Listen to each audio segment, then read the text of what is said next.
Welcome to Ministries That Podcast, where I talk to successful ministry leaders about how they're using podcasting to amplify their mission and grow their ministry. I'm Tim Hull, your host and owner of Sonomorphic, a podcast production company that specializes in podcasting for ministries. My guest today is Paul Hastings. He's an award-winning podcaster, filmmaker, speaker, and entrepreneur. He's the host of Compelled, Christian Stories and Testimonies, a podcast sharing unique stories about God transforming Christians around the world. His work has been featured by Dr. James Dobson's Family Talk, the Gospel Coalition, Christianity Today, World Magazine, American Family Association, the Christian Post, and more. In today's episode, Paul and I are going to talk about the story behind starting Compelled, his advice for adding subscribers and growing his audience, and how he uses multiple revenue streams to support the podcast. So let's get right to it. Here's my conversation with Paul Hastings. Paul, thanks so much for joining me today. Tim, thanks for having me on, man. Yeah, so I first heard about the Compelled podcast when it was mentioned on the Pour Over podcast, another podcast that I listen to. Actually, it's called the Pour Over Today now. And since then, I've seen it come up in a few places. I've seen it most notably in the Apple Podcasts Top 200 chart for the religion and spirituality category, as well as you had a booth at the Gospel Coalition conference just earlier this year. So I was doing some research and saw that the first episode that you put out was back in July of 2018. And so I'd love to hear the story, kind of the origin story here. So take me back to 2018. You're starting the podcast. Tell me a little bit about that time. Yeah, okay. So there's a little lead up to how that happened. So basically, I had straight out of high school, I'd gotten a job working in Texas politics. And I did that for about 10 years. And had done that for a long time. Somewhere in the mix, I eventually got married, but I had taken my bad work habits from working in Texas politics and had just kind of carried that over into our marriage. And so in Texas politics, it's just like nonstop chaos, work. You drop everything that you're doing. You work on the weekends because the political cycle never ends and never stops. And so I was just experiencing a lot of burnout. My wife was also, just not seeing me very much at all.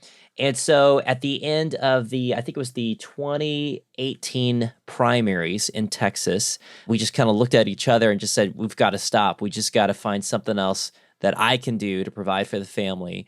And so we just began praying and thinking and talking and having lots of conversations.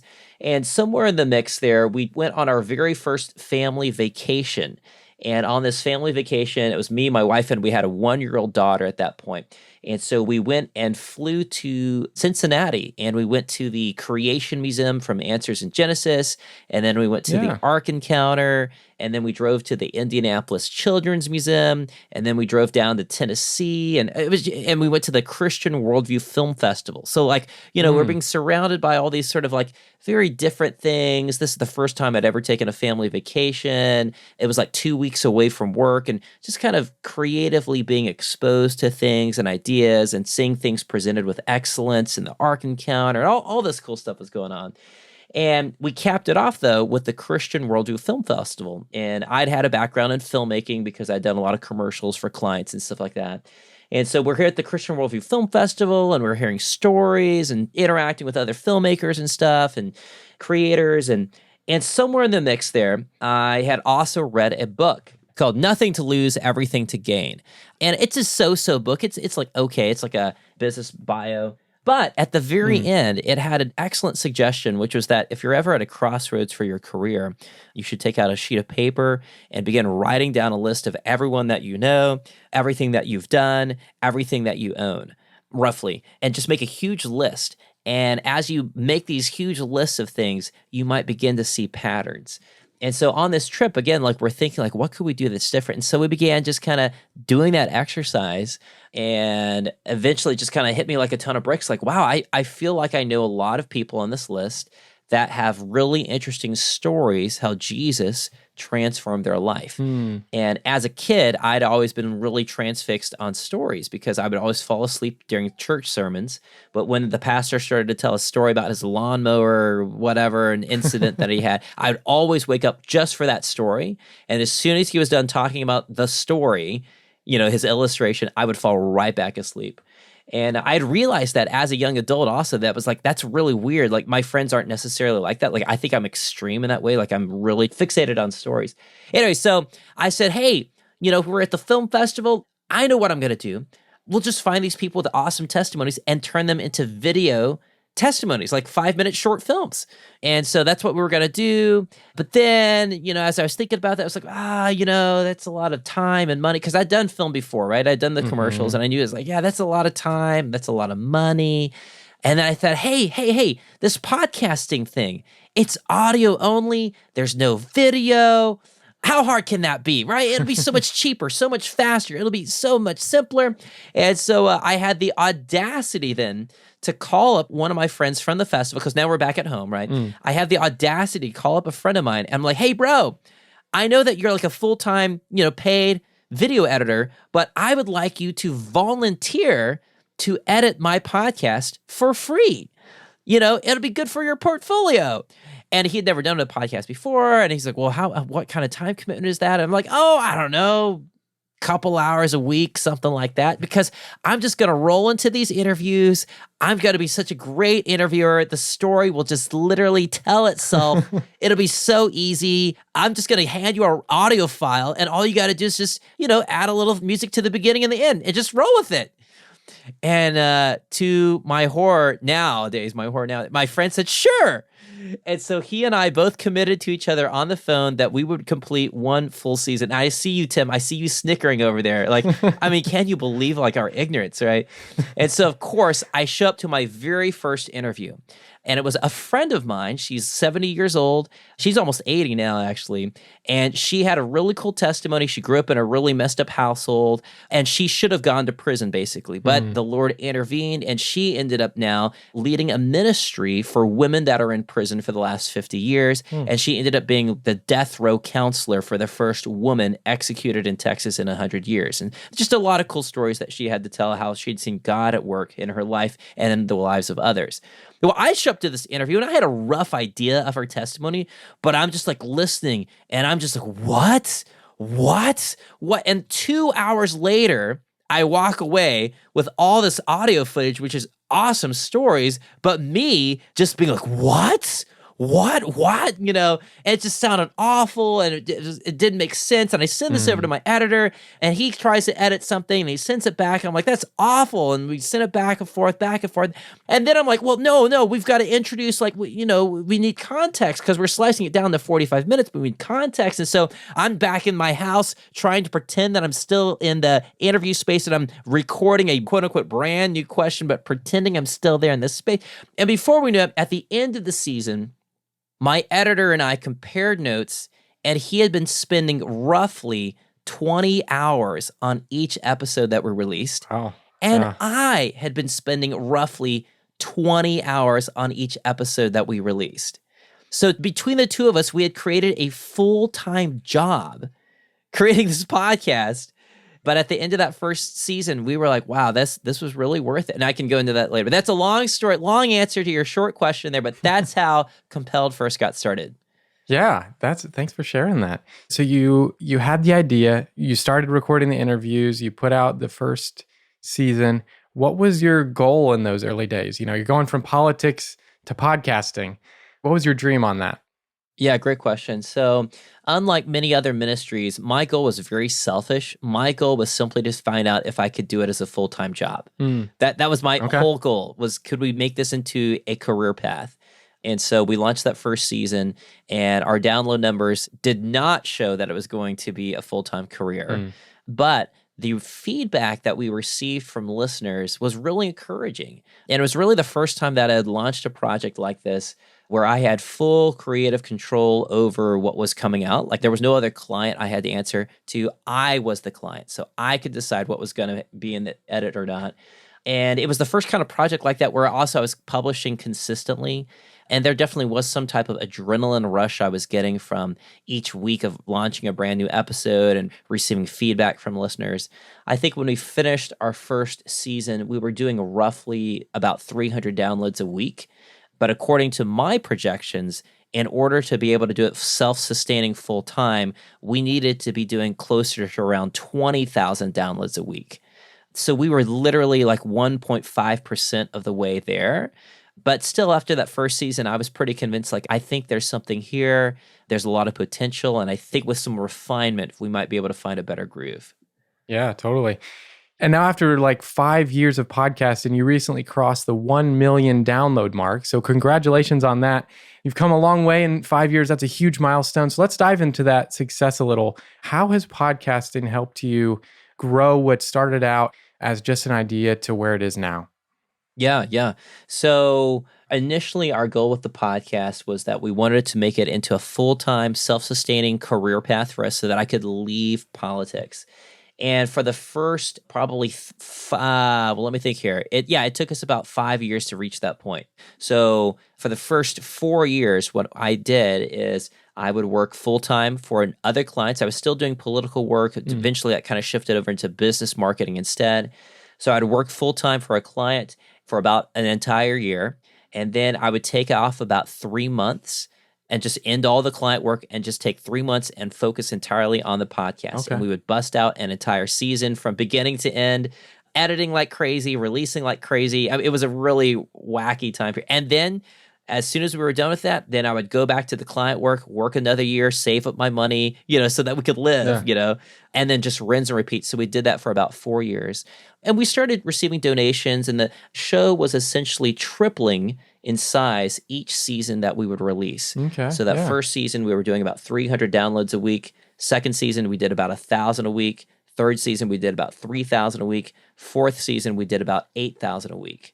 And so it's just kind of consistently tripling in size. But of course, we were seasonal, and we'd take like a year-long break in between seasons. And so there'd be a huge drop-off and plateau, during the break. But the plateau would still be a healthy size.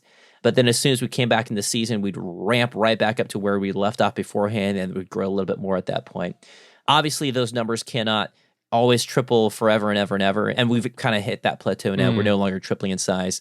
But last year, we finished the season doing about, I think it was somewhere around like 18,000 downloads a week. That's great. And so we said, hey, that is really close to that magical 20,000 download week mark that we need to hit in order to kind of be self-sustaining through ads. And so we went ahead and pulled the trigger. And so now I've been going full-time on the podcast since July of last year. So that's whatever that is, that's about 18 months now, something like that, I think. Yeah, that's cool to hear that story that, it does take time to get it to the point where you can have it sustain itself. And it takes a lot of work. Yeah. So thanks for sharing your journey with that. And I was looking when I was doing research, your podcast, Compelled, was number 69 in the religion and spirituality category, which, as you probably know, and some of our listeners might know as well, a large part of that ranking on Apple Podcasts is velocity of subscribers. So how quickly are you adding subscribers, right? So if you have a lot at one period of time, it's easy to jump up on the charts. But you're staying within, the top 100 or so frequently. So what would you say has been your best strategy to add subscribers and grow your audience? Great question. Yeah, that's a really good question, Tim. That's the first time I've ever been asked that question, actually, on a podcast interview. Yeah, so that's actually something we've spent a lot of time trying to dial in because, when we first started the show, we did a whole bunch of experimental marketing, like trying to do trades with ministries that had a big email list But the number one most effective thing that we discovered for at least growth of listeners, which also resulted in Apple chart listings, but really I'm looking at downloads, that's the main metric I'm looking at, was advertising or cross-promoting on other podcasts. Because what we discovered is that even though if we did an email blast, first off, your email list is you're going to have like a 25% open rate. And then of those people who even open an email, only half of the American population listens to podcasts consistently. And furthermore, when someone is opening an email, even if they are a podcast listener, they are in the mode of reading an email. Right. Like they're in email cleaning their inbox mode. They're not in podcast mode. But what we discovered is that if we run an ad on a podcast, well, the people that are hearing the podcast are by definition podcast consumers already. So you've already kind of gotten through half of the Americans who actually do that. And then if they are listening to a podcast right then, for a fact that in about 30 minutes or less, that episode they're listening to is going to end. Yeah. And depending on their listening habits, they literally may be in the mode of like, hey, I'm ready to add something else to my queue and listen to something else. So if you have a compelling pitch right then, wow, that might be interesting. They literally might listen to you right then. Tim, you said you found Compelled through the Pour Over podcast, or was it through the newsletter? Through the podcast. I mainly listen to the podcast. And so when podcasts get referenced, when they pitch a different podcast, there's been several, I'm always like, oh, that's interesting. I should go check that out. And so here we are. Yeah. Like that's one example of how that plays out. Yeah. Going where people have an intent to listen is a huge way to grow podcasts, as well as, I tell clients too, another great way is to have your host go on other podcasts that are already your audience. Same kind of a thing. Yep. You're going and cross-promoting in a space that your tribe's already there. They might not know about you yet, but yeah. So both of those ways, going where people already have an intent to listen is huge. So can I give one other tip also? Yeah, please. So one other tip on this one also that we found a lot of success on was we started doing our season premieres with another partner's podcast. And so what happened was last year, I had some friends at American Family Radio, and they had a daily radio broadcast. Like literally every day, they're on there for an hour. They've got their own show. And so they're always looking for guests and stuff to fill in content and everything. And so I pitched them. I said, hey, what if we launch a season premiere of a Compelled episode, like our season premiere, and we'll drop half of the episode because their time block's only 45 minutes because they got to put in ad spots. And my entire episode's about, 45 to 50 minutes, but they'd love to have some time to talk with me and banter and everything. So what we did is I told all of my listeners like, hey, our first episode of the season's dropping. You've been waiting for a whole year. You can hear it a week early on this broadcast from American Family Radio, live on the radio at such and such time, whatever. And so I'm driving all of my listeners towards the American Family Radio broadcast. And so that, it's good for AFR because they're happy because they're getting some exposure to my audience. Right. And then I showed up, we talked for 10 minutes about podcasting and, testimonies, and then played the actual Compelled episode. But we only played the first 15 minutes and we intentionally ended it on a cliffhanger. Sure, yeah. And so we had the cliffhanger, and then we said, hey, what happens next? Hey, you can find out next week when the full episode drops on the Compelled podcast. So we're driving all of the AFR audience back to Compelled. We only gave them a taste, but a really interesting taste that left them like, ooh, what's going to happen? And so we saw significant growth from doing that strategy. So we did that. And so now we're doing that with our Compelled premieres and with our season finales also. So season premiere, season finale, we try to do that. So we just did something very similar to that like a couple weeks ago with Ray Comfort's podcast. We did our season finale on his show. Yeah, I heard that on the podcast that you were doing that. Was that your idea to do that kind of trade, or did they approach you? How did that come about? I approached both of them. Nice. Where'd you come up with the idea to do that? Because it's one of those things where it's like, I feel like this is a good idea, just from my perspective. I feel like this is a good idea, but are they going to go for do they want that? But I worked out for you. Yeah. So how did that pitch go? Yeah, that's a great question. Yeah, I think I came up with the idea. I don't recall ever hearing this idea from someone else. Now, I've borrowed tons of ideas from other people, but I don't recall hearing this idea from anyone else about doing a season finale on someone else's show. Yeah. Maybe I did. I had to kind of explain to everybody what the idea here was, dropping. Mm-hmm. But what I knew, though, was the best way to pitch your show is not to pitch it in, 30 seconds or beyond an interview. The number one best way to pitch your show is to literally play your actual show. Yeah. That is the best way to pitch your show. Because then that's actually showing them what it actually is for real, Yeah. Well, that's a great idea. I might have to do that sometime.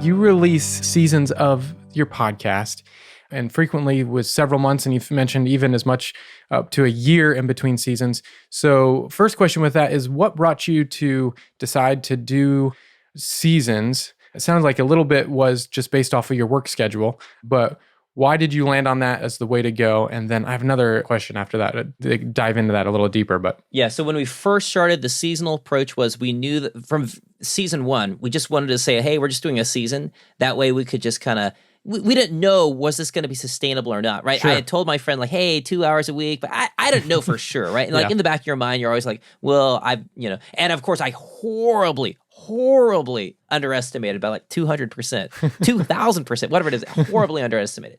And so that's why we'd said, hey, just a season at a time. And we had no idea if there'd be another season or not. But that way, when you say there's a season, you're kind of giving yourself the space and saving face. So that way you can always be like, hey, if it's turning out great and you realize like, oh, I can keep up a regular cadence, then you can always say, hey, this season's done. And now we're launching season 2 next week, right? And it's just a new theme. I've seen other shows that do that. Like they will literally, there's no break in the episodes, but they just call it season 1, season 2, season 3, right? And it can be based on the years. So that's one reason we did that. The other reason, of course, is once we realized like how time consuming it was for this future seasons, I began fundraising and all that. We would pay my editor. So he no longer volunteered. Like I want to make it clear about that.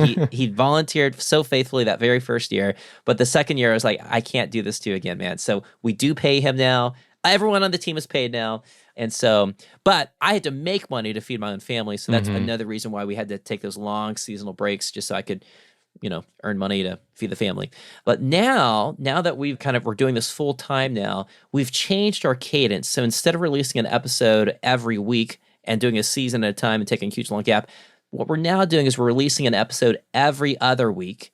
We still have 2 seasons a year. We have like a fall season and a spring season. And we try to roughly take maybe a 2-month break in between those 2 seasons, just so that way I can get a break for, sanity's sake during Thanksgiving and Christmas, and then maybe during the summer or something like that, just to kind of give myself a little space. But so we're trying to release about 20 episodes a year, once every other week with those breaks in between. Yeah.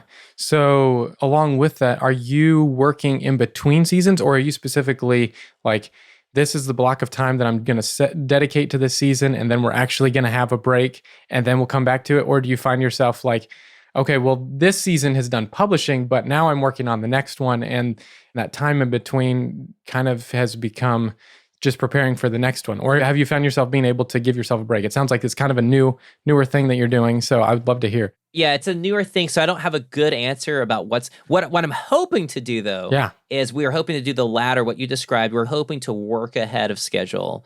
But also, now that I've got a little flex, so like right now, like we just finished our season finale, so now I've got basically about 2-month break here, 2.5 months. And so I am hoping to work with my editors and get several episodes ahead of schedule. But then there's a few other projects in the works, like, oh yeah, this has been delayed, that's been delayed, and I was just waiting to get to the end of the season so I can have a breather to kind of focus my brain on, like, here's a new marketing strategy or a new idea that we're going to launch in the ministry. So it's probably a mixture of both. Maybe you should ask me how it went 2 months from now, and I'll tell you. Sounds good. Yeah, at the beginning of the year, after we get through the holidays, how did it actually end up playing out? Yeah, exactly. Yeah. Exactly. So you were mentioning that you raised money to pay the editor, and now you have sponsors and you have donation model as well. What has it taken to get to that point, and then how has it been able to now support your team? Yeah. So I'll be very candid about the money here. So we have 3 income streams, basically. And first off, let me just clarify, God is the one who provides the money, right? Like that became very obvious to us when we first launched the show. That very first season, right? We did it for free. Everyone volunteered. But the second season was like, oh, I've got to fundraise money so we can. Yeah. And so I thought, in my ignorance, again, I thought, oh, okay, I'm just going to raise $60,000. That'll pay for the editor. That'll pay for me. I'll work on this full time, and we'll just ramp up and go full time. Like, in 1 year, we'll get it. Well, no, I didn't raise $60,000, right? Like that didn't happen. Instead, we got, like, $100 here, $100 there. And I was like, okay, we're raising some money. And we raised just enough to do that second season. And I talked to some donors and stuff. I think we raised like $8,000. That's all we raised, right? And so I realized, okay, this is just enough to pay the editor, cover some expenses, but it's not going to pay me. Mm-hmm. So I've got to work full time doing other stuff. But when we finished that second season, we were like, okay, well, we want to do season 3, but oh man, it was like pulling teeth trying to raise money from friends and stuff like that. And am I going to do this again or not? And I kid you not, my wife and I are having this conversation. And suddenly I get a call from someone who had said, like, hey, I talked to them the previous year. And they said, hey, I'm so sorry. I meant to get back with you, and we never did. We were so busy. But hey, we're mailing you a check for $5,000. And I was like, what? And so we took that as a sign from the Lord. Like, well, we were trying to make a decision. Are we going to make season 3 or not? The fundraising. And suddenly $5,000 just showed up. And I was just stunned. And then I got on the phone and I called another person. And they also committed another $5,000. And so in the course of 24 hours, we'd raised $10,000, which at least for us, our small ministry, that was huge. That was huge, right? Yeah. And so like, it's just been confirmation from us. There's been other moments that have happened where money has just shown up just completely out of the blue, random checks in the mail. And so when I talk about the money here, I want to clarify, like, it is all God's money in the first place, and he can provide however he wants to. So what I'm going to share with you, maybe this is helpful to other ministries. Today, we have 3 income streams. One is we sell sponsorships. Sponsorships probably account for maybe 40% of our income. Okay. And so those are just dynamic insertion based. And then we also receive large donations towards maybe around the end of the year, kind of end of year fundraising type stuff. And then we also, our third income stream is we have small recurring donations that come in through Patreon or through just like recurring card things. And that's anywhere between $3 to $20, several donors like that. And so those are kind of our 3 income streams. Yeah, that's Does great that to answer hear. your question? Yeah, it does. Because, I've been interviewing several different folks, some have been, like when I talked to the Bible Project, they're completely crowdfunded. Yeah. And then when I was talking to Jason at the Pour Over, 99% of their revenue is from sponsors. Yep. And so it's interesting to hear how different ministries, how the different revenue streams come in and how that's working for you individually. So that's cool to hear. So we were talking about, as part of that, you're doing dynamic ad insertion. And I saw on your website, and you'd mentioned on the podcast too, you're also part of a podcast network called Edify. How did that partnership start, and what's been the value of that for you? Yeah, so podcast networks, they can be super helpful, and we have belonged to 2 podcast networks. The first network that we were part of was the Edify Network. We're still part of them.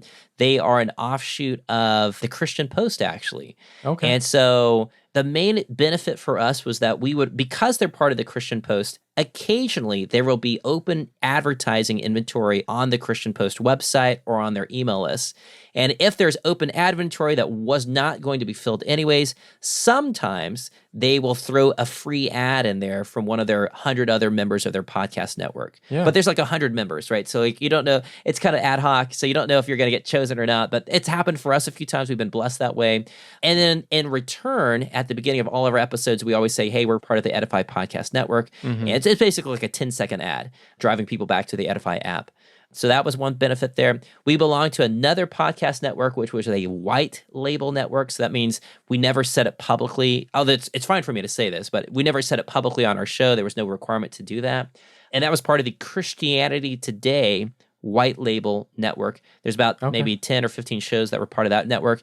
And the way they did that is at the end of every episode, you simply cross-promoted another show that was part of the network. Sure. And then occasionally Christianity Today would have received an advertising order from a large company or whatever. They couldn't fulfill all the ads on their own shows. And so they would then deliver the ads through our shows as well. And then we'd do a percentage split of the revenue. Gotcha. But the benefit for me was like, if their huge episode from Christianity Today goes viral, like, the rise and fall of Mars Hill or something like that goes viral, and suddenly they're getting millions and millions and millions of downloads. Well, at the end of all of the Christianity Today episodes, including Mars Hill, they're just advertising people part of their network, and suddenly I get a lot of free exposure that way. So it was beneficial for us at that point. We eventually left them, though, earlier this summer as we started selling and fulfilling all of our own ad inventory. Gotcha. But we've great friends over there, still on great terms with those guys. And then the third thing is I'm actually in the process of launching my own podcast network. Nice. Which will launch probably maybe in the next couple months here. And that'll be focused on Christian podcasts that use immersive storytelling, similar to Compelled. Yeah. So about 5 shows in that network there. Nice. There you go. You're the first person I said that publicly to. So congratulations or something. Yeah. Thanks for sharing, Paul. So as we come up to the high pass segment here in a second, I would love to hear, we're talking about the future of the show, what's coming up. What's your current goals for Compelled, and what are you excited about for the future? Yeah. So a couple things. So current goals, we're really excited that, hey, we've kind of landed in this space where we feel as though God is allowing us to do this full time. We've kind of hit that magical 20,000 downloads a week mark. We're still trying to grow those numbers, though, also to always have healthy margins, right? Especially when a lot of your income's derived from advertising. So that's one thing there. But 2 other things that we're considering. One is this podcast network that we're hoping to launch. Yeah. It'll be called Proclaim. So proclaimpodcastnetwork.com or proclaim.fm. I think I bought both of those domains. There's no website there yet, but there soon will be. And so that's one thing that we're really excited about, just as a way to like help expose Christians to other high quality produced storytelling podcasts similar to Compelled. So we're excited about that. So that's one initiative we're looking at. Second initiative that we're thinking about is a newsletter. So not a newsletter about Compelled, but actually an actual newsletter of like beneficial information, of some, information of things that we have found throughout the week that would be beneficial to other Christians. So just, again, another outlet or avenue for us to help provide helpful resources to Christians. And then the third thing that we've been pondering is launching a kids podcast similar to Compelled, but oriented towards a younger audience. So maybe not the same intensity of the shows. Also, these stories would probably be told by a narrator. That way we could also tell stories that were, going back in through history with martyrs and people who are now dead and the disciples and the apostles, things like that. So those are all things that we're pondering and we're thinking through. The network is the most likely to happen in the near future. Maybe the newsletter after that, and then maybe the kids podcast after that. So those are all things that we're thinking about still. Yeah, well, thanks for sharing. It's fun to hear what people are up to. So thanks for giving us some insight in what's going on. Sure. So now that brings us to our high pass segment, where a little audio pun here, where we ignore the lows and talk about some of your favorite things. So a little rapid fire here. What is your favorite part of the production process? Probably the marketing launch, releasing each episode. Yeah. What is one of your favorite stories from a listener about how the Compelled podcast has impacted their life? Oh, wow. Okay, we've gotten several really cool stories. One that came in recently, a mom reached out to us and basically shared that she had been struggling with suicide for the last several years, and her pastor's wife shared Compelled with her, as well as counseling. She was going through counseling, and Compelled was one of the tools that she had with her to just kind of listen to other people going through really tough times and how the Lord delivered them from those seasons of grief and anxiety, and she found a lot of peace through that. So that was really cool. Yeah. And then last one, what's one of your favorite ministry podcasts that you listen to, or what's one of your favorite ministries that you wish had a podcast? Either way there. Oh, good one. Okay. A ministry that I think would be really well equipped to launch a podcasting would be MetaShare, actually. They're one of our sponsors. And I've never told them this, but I should probably tell them this. But so MetaShare, they're like a Christian healthcare sharing ministry. Yeah. Man, they could definitely have a podcast. Like there's so much they could dig into, either member stories, or it could be a variety show with member stories, and then like going behind the scenes with like different people who work at MetaShare and learning their stories of how they came to work there. And I think there's just a lot of potential there. Another ministry that could have a great podcast is the Texas Homeschool Coalition, and I'm actually about to share that idea with them. So they're like this largest state homeschool organization in America, and I think they could have a great variety show. And then the last one would maybe be the Bible Museum up in Washington, D.C. They've got a huge budget already, and they've got this massive facility. I've never been to the museum, but I've seen it. It looks beautiful and amazing. Yeah. And I think it'd be really cool if they had a podcast like talking about the different exhibits that they have and talking about the history of the Bible, maybe an immersive show digging into different translations of the Bible or how it's been like delivered through the ages. I think that could be really cool. Yeah. Those are some cool ideas. If you launch that show, Tim, please let me know. I'd love to follow along with that. Yeah, that's a cool idea. Because, you always go to museums like that, and it's like there's so much you could spend your time reading or looking at, but you never have that much time to like just, that's going to take all day, and you might not even still get through the whole thing. Exactly. So that's a cool idea. I like that. All right. Well, to close, Paul, one last question. Now that you're 70 plus episodes in, several seasons, you're coming up on publishing season 7 in February. What's some of your best advice for ministry leaders who are wanting to grow their podcast? If they already have one that are wanting to grow their podcast. We talked a little bit about this earlier, but I'd love to hear your best advice. Yeah. Wow. Okay. I have to think about that for a second. Off the top of my head, one, what I already mentioned, cross promotions with other ministries that are similar that already have established podcast audiences. One thing that we just did recently was Pioneers Missions Agency. They are currently running an ad with us right now for their podcast.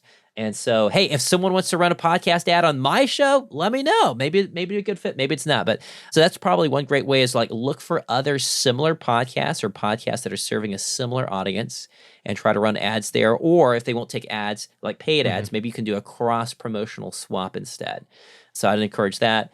That's probably really my number one tip for success. Yeah. The other one also is, and you've talked about this in other episodes, Tim, about consistency. Yeah. Like once you start publishing, you need to keep the consistency, or if you're going to be seasonal, be upfront right at the very beginning. Like, hey, we are a seasonal show.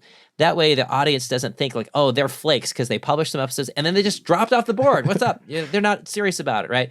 But as long as you're upfront at the very beginning, like, hey, we're seasonal and we'll be back very soon with our next season. It just changes the optics of it. Yeah. It really adjusts the audience's expectations and can have some benefit there. Yeah.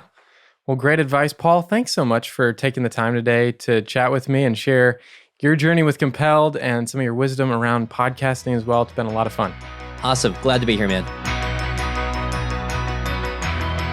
I really enjoyed my conversation with Paul and getting to hear how he's been able to grow Compelled over the past 5 years to the point of it actually being self-sustaining financially. That's a huge milestone.